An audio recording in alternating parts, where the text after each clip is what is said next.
king of line dance, DJ as well. My stage name is DJing is the Atlantic Star. But the king of line dance has taken over that, so I don't get to use that anymore.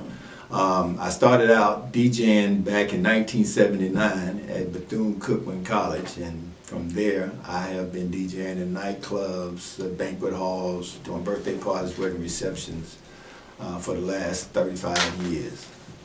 Well, we're glad to have you here. I'm Gina. And I'm Sarah.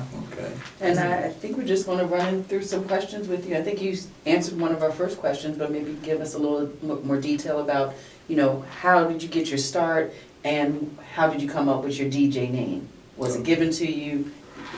Okay, well, we started out with, like I said, first I was called the Atlantic Star. And I was DJing with a group that I formed called Space Age Disco. That was in the 70s, and then as things transpired, we went from Space Age Entertainment. And as we're doing events, people tend to not know how to do the electric slide. They don't know how to do the wobble. So they'll ask the DJ to come out and show us. So I started doing that, and one thing led to another. People kept saying, do another one, do it again. And I'm like, wow, y'all didn't get that the first time.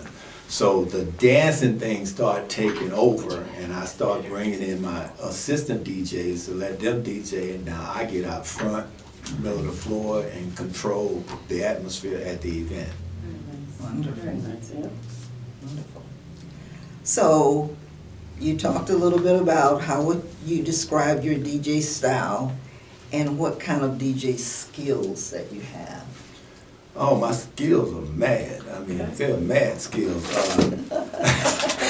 Like I don't, it's like I don't really pressure on it as much today, but when I was DJing though, that was the key to be able to, the skills is to walk into a room and judge the crowd in the room. I tell people, anybody can hit the button and play a record, but you got to know which record to play, when to play it, and that's normally to cater the crowd. You don't play the same records I played Friday night, I'm gonna do the same show Saturday night.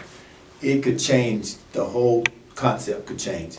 So your skills have to be more than just sitting here punching buttons or scratching. You got to be able to get the crowd involved and get them out of their seats onto the dance floor. And that's where I think my line dancing ability steps on, that people tend to want to participate, but they don't know. So if I come out here and I'll walk you through the dance, you're more susceptible to come out and participate. And once you get one or two dances under your belt, you're ready to take some classes. Yeah, that's true. Yeah. Very true. Can you tell us a little bit about the factors that make you a staple in the Tampa Bay area? Well, the thing that here is because we have so many diversified groups that are doing events or even with the DJing, you got different styles of music and the concept. But again, my line dancing ties in so much with the DJing, because now if I'm at a Spanish event, I've got to be able to get them up and do dances that they do or play the style of music that they listen to. And so it's kind of bringing each area in this Tampa Bay area together, doing different things, and I've been able to be positive with that, and being able to get people to want to participate in it. Right. So what is the Hall of Fame to you? Well, I think it's kind of having some of the best that ever did it, some of the people that changed the game of DJing from not just being a local DJ, because a lot of times you got so many DJs, but it's always that one name that pops up. So you always have to be better than the other guy or do something different that they're doing, because if you don't, you're not going to make it out here with as many DJs that are on the market. And to survive it for 10 years, you're in 20 years, you're in 30, now you're in the legacy time. So these guys should be recognized for being able to survive a system that is flooded with household DJs. Wow. Everybody got a stereo home trying to be a DJ. Yes. But it's that guy can stay out there year after year, consistency, and people constantly are tuning into them. then you know he should be in the Hall of Fame. Absolutely. That's perfect, that's perfect. What about our current inductees?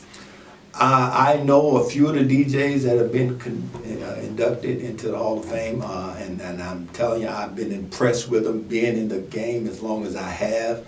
I've seen some that I didn't know who they were, and I saw a couple of them when I came in today, that I've been to an event that they have played the music for me. And I'll tell you, it's you got a good list. I think you got a good group of guys, and we got to make the list longer. Just got to make it longer. So, what do you feel the Hall of Fame should be heading into the future? Being more susceptible to things that, the problems that we run into. A lot of times, I see a lot of division amongst a lot of the DJs. It's got to come together and stop hating, so to speak, because he's getting a phone call to do this function, he gets a phone call to do that one. You have to find out what they're doing and try to get on board and make yourself relevant to what's happening now. Because as time goes on, the music has changed. How we DJ'd in the 70s and the 80s and the 90s, this 2000 series has changed. I've seen DJs only get 45 minutes to an hour. If I could get 3 to 4 hours, I was upset. Now you only got 45 minutes to squeeze in your best time. So if you don't get it in now, next DJ's coming up. I mean, they're on deck. So you have to be ready, to be prepared to go forward and start learning new things and new ways to keep yourself relevant to this crowd today. Do you have any suggestions, I think, for changes in the business?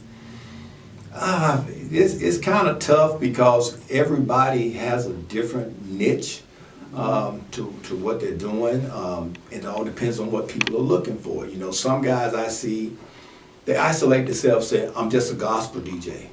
I'm just an R&B DJ. I DJ Spanish part, and I'm the only one in the room can't speak Spanish.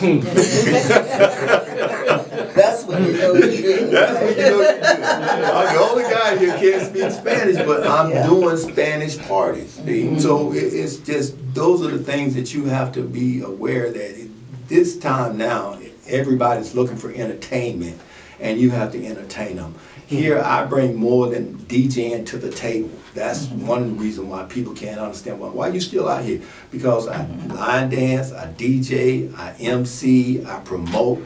I do more than just one thing and sit behind it and play records. And, you know, I don't say anybody can do it because they can't. But you have to be able to bring more to the table. And most guys don't realize you're MC when you're a DJ. You're a promoter when you're a DJ. They isolate themselves as just saying, I'm a DJ. You can be more than that. And I stepped outside and decided to be a dancing DJ. So that even makes it, you know, more people want you to be there because they want their function to run smoothly and people to have a good time. So if I get you up to dance off the electric slide, wobble, Cupid shuffle, you tell your host, hey man, I had a great time at your event. I don't have to get you but 2. The third one, you want to take classes. The fourth one, I got to tell you, you can't go home with me now. Oh, that's nice.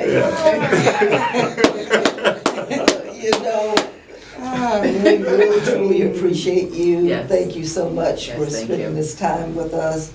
I'm from Tampa. I know you from both sides of the fence and really have thoroughly enjoyed you both sides. Thank you. So again, thank you for coming and looking forward to seeing you on May 11th. I'll be there. I'll be there. May 11th. May 11th. Get out there. Come hang out with the top DJs in Tampa, Florida, because KOLD will be in the house. All right. Thank you. Thank you. Yes, Thanks for having me. okay.